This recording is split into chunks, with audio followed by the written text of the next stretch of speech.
Daniel Padilla hindi nakapagtigil sa dating karelasyon na si Catherine Bernardo. Sariwang-sariwa pa nga mula sa latest vlog ni OG Diaz ay isa sa kanilang mainit na pinag-uusapan ang bali-balitang nililigawan na raw ng kapuso aktor na si Alden Richard ang kapamilya star na si Catherine Bernardo.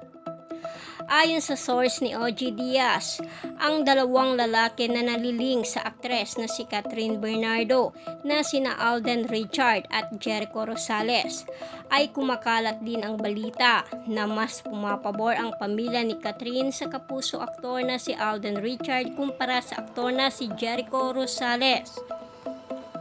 Ayon pa sa kapamilya ni Catherine na wala naman silang nakikita na hindi maganda sa aktor na si Jericho Rosales sapagkat taglay rin naman nito ang kabaitan, pagiging mabuti at marunong din naman daw itong makipagkapwa-tao.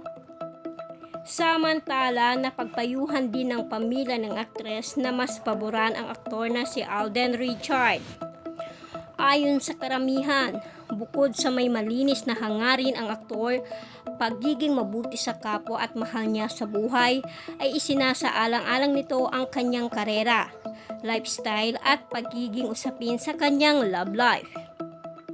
Kung ating babalikan na naging mainit ang usapin ang hiwalayan ng love team at matagal nang magkarelasyon na sina Catherine Bernardo at ng ex nitong si Daniel Padilla. Maraming nagulat at hindi makapaniwala sapagkat sa harap ng kamera napapakita ng dalawa ang katatagan at tunay na pagmamahalan.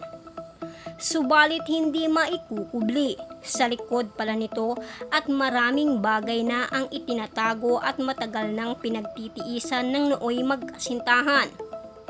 Kinabigla rin ng netizens ang usapin matapos matanong ang aktor na si Alden Richard kung totoo nga ba ang kumakalat na balita kaugnay sa panliligaw nito kay Catherine Bernardo. Bukod kasi sa madalas na magkasama ang dalawa at nakikitaan din ang mga ito ng mga senyales na higit pa sa isang matalik na magkaibigan. Halos lahat ata ng okasyon sa buhay ni Catherine Bernardo ay makikitang magkasamang masaya at nag-e-enjoy ang dalawa.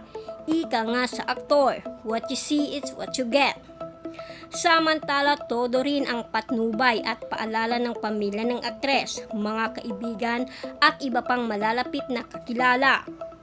Sapagkat kung papasok lang man daw muli si Catherine Bernardo sa isang relasyon ay doon sa lalaking sigurado at totoo sa kanya.